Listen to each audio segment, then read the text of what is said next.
কিরে ভাই, কোথায় গেছিলি আজ? আর বলিস না ভাই, মুখটা ছুলতে গেছিলাম। ও, তোর তো আবার মুখে ধার না দিলে ভালো লেখা হয় না।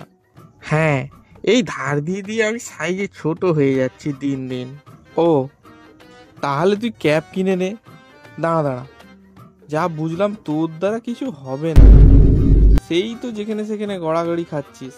আমি তো না গড়াগড়ি খাই ভাই, তুই তো দেখি মাঝে মাঝে লিখতে লিখতে লেখা ছাড়া ছাড়া হচ্ছে, পেছনে ফু দিতে হয়, না হলে লেখা ঠিক হয় না। বাবা থেমে যা, আর বেশি কথা বলিস না। তোকে বেশি বাচ্চারা ইউজ করে জানিস।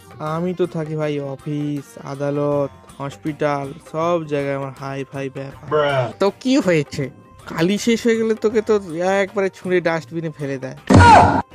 আর আমাকে দিয়ে সবাই জানিস কত সুন্দর সুন্দর ড্রয়িং করায়। আমার আজ ডিউটি আছে তোর মালিকের বাড়িতে। সে আজ অনেক লেখালেখি করবে। কালকেই কালি ভরে নিয়ে এনেছে আমায়। হ্যাঁ, তোর কালি শেষ হয়ে গেলে আর ক্যাপটা হারিয়ে গেলে তোর অবস্থা আমার থেকে বাজে হবে আমি জানি। তোর মুখটা ছুলে ছুলে ভোঁতা হয়ে গেছে, বেশি দিন আর টিকবি না মনে হচ্ছে। থাম থাম, অনেক বলেছিস, এবার একটু থেমে যা ভাই।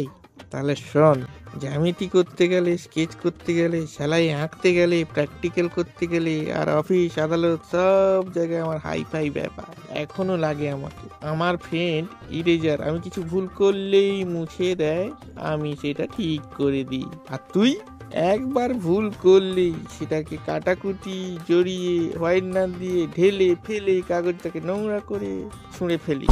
চল বন্ধু, আমার আর তোর ডিউটি আছে একটা স্কুলে। চল ভাই। আমার ক্যাবটা কোথায় গেল, পাচ্ছি না। দূর বাবা, এবার আমার কি হবে?